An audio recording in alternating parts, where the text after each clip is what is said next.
Bismillah ar-Rahman ar-Rahim. The title of this study is The Accuracy of Cold Sensibility Testing on Teeth with a Full Coverage Restoration, a Clinical Study.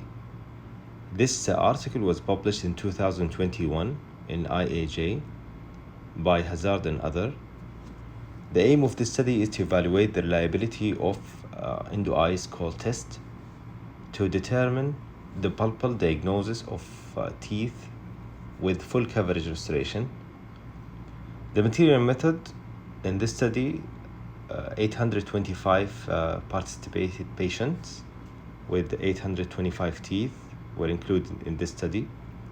425 of them with a full coverage restoration and 400 with a natural crown.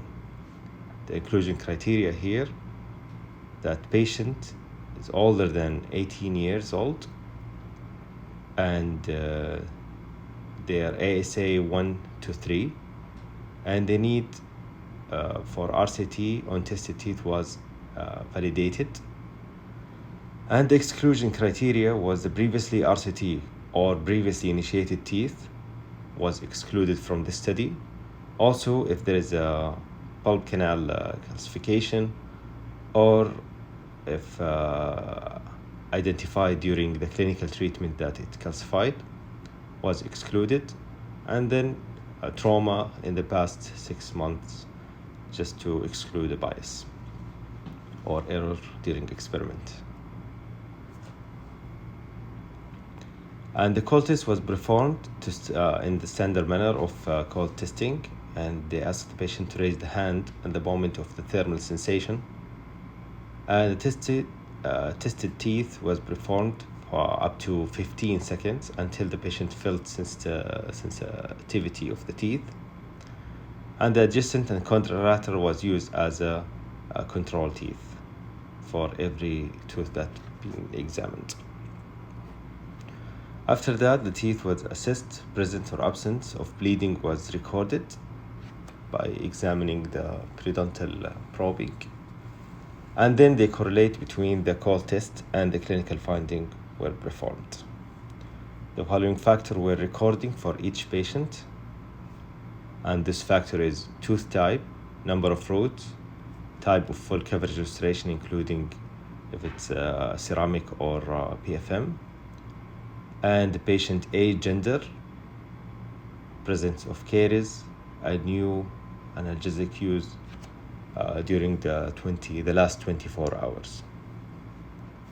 And the measurement in the result, they found that sensitivity of the test for full coverage was 0.83, and for natural teeth is 0.94. It was higher for natural crown.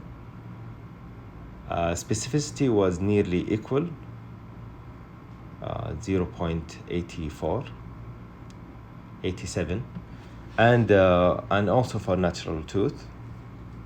And then the accuracy for full coverage restoration was 0.86, and for natural tooth was 0.91 with a slightly higher accuracy in natural crown.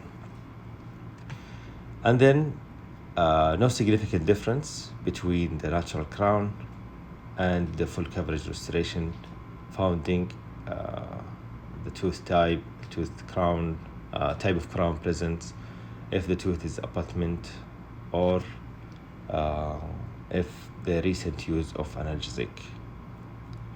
In conclusion, or what we can take from this paper, that cold test for our endo-eyes is less accurate on full coverage restoration. However, still we can use it. It's reliable and relevant diagnostic tool for testing teeth with full coverage restoration, especially if the tooth has symptomatic irreversible pulpitis. Thank you.